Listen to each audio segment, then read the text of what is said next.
You may have seen smaller police patrol vehicles and wondered what they are and what they are doing.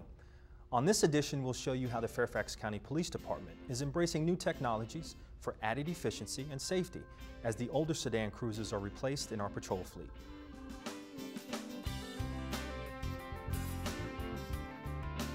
The newest members and most visible members of our police fleet are the two new Fords that we have, the Interceptor sedan and the utility SUV vehicle. Some people have probably already seen them out there on the street already. Slowly they are replacing the Crown Vics that are being retired. We will turn over the complete Crown Vic fleet sometime in about the next 5 to 7 years. So every time one of those vehicles is retired, an Interceptor or utility will be out there to take its place. What we have here in Fairfax County is that urban-suburban environment. And after doing extensive testing with all the vehicles available on the market now, we found that the Interceptor sedan and both the utility, those new platforms fit our environment, which in Fairfax County goes from stop-start quite often. We have lots of turning, tight areas. You know, we're in and out of neighborhoods all day long. It's really what we do, especially in patrol. They're what we kind of describe as a stop sign to stop sign or stoplight to stoplight type vehicle, and they cover that environment well. On this course that we're going to run it on is an extremely tight course, and again, as we talk about the Fairfax County environment, which is urban and suburban, it's inevitable that in our duties that you will end up in a very tight driving situation, whether you're in a neighborhood or you're going through traffic. And this course does simulate that with a combination of turns. Right out of the gate in this course, we'll go through 6 different 90-degree angle turns. It'll open up in the middle, allowing us to increase our speed a little bit, and then the course will close back in and become more dynamic again with more turns, and it's going to get real tight.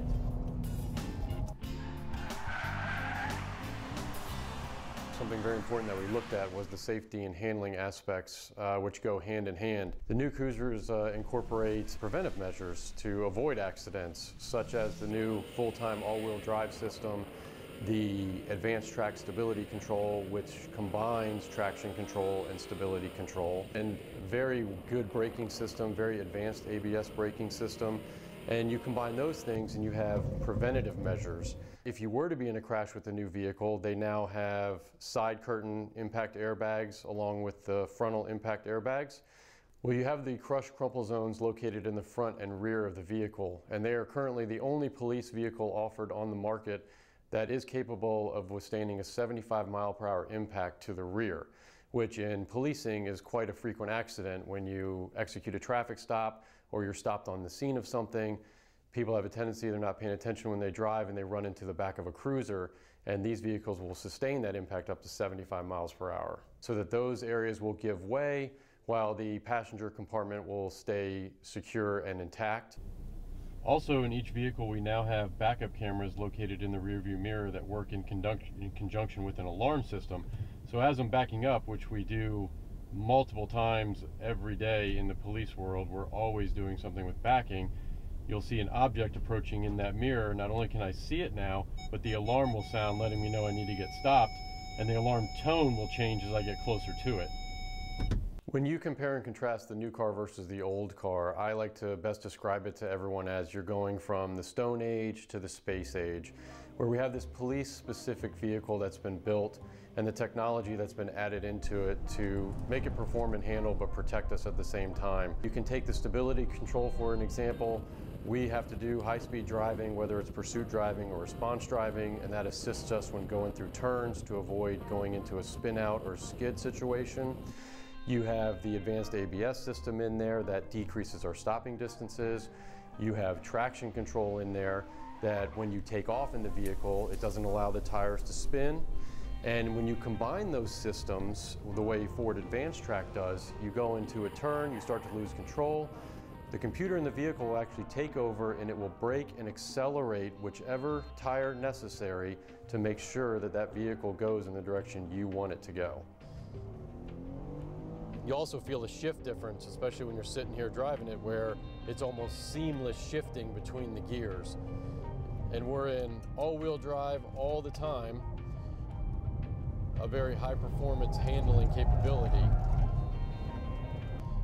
Now, as it squeals there, I can feel it as the driver. I can feel that advanced track kicking in and controlling those tires and doing that braking and accelerating on whichever tire necessary to help me keep it under control. It also recognizes my driving style and it will immediately lock it down into a lower gear to assist with acceleration. The steering inputs and the body roll are nothing compared to how it drives like a Crown Vic, where you have to have major steering inputs and also correct for that body roll.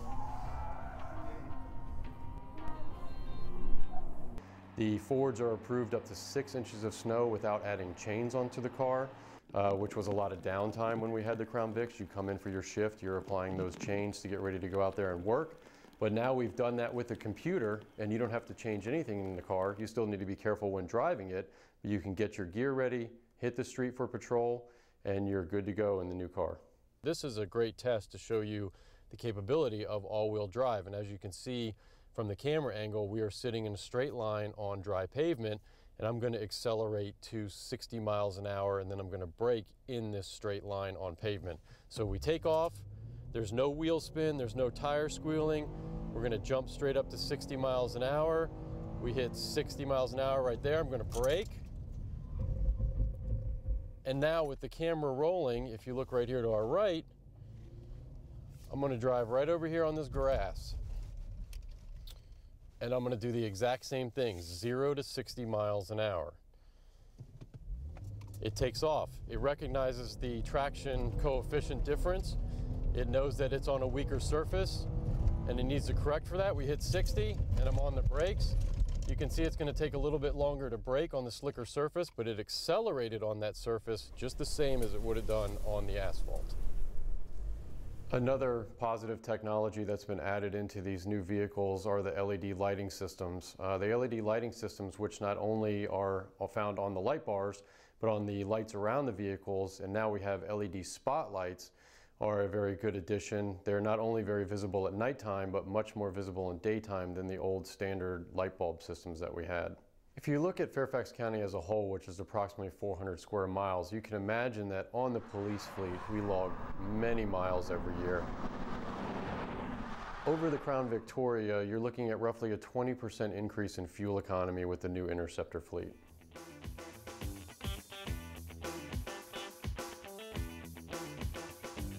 I've been here now for 15 years and I have enjoyed every bit of it. It goes by very quickly. I have been able to do many incredible things in the police department and in other lines of work that it would just never had a chance or opportunity to do. In my spare time, my hobby is cars and car restoration. I have my own restoration shop. And I was able to combine my passion of policing with my love of cars, and now I'm a full-time instructor here at the Emergency Vehicle Operations Center. So I really enjoy it, and I'm glad to see this new car rolled out. It's good news for the officers. It's a very capable and safe vehicle. It's a very good handling, high-performing vehicle, and it fits the needs of our job very well.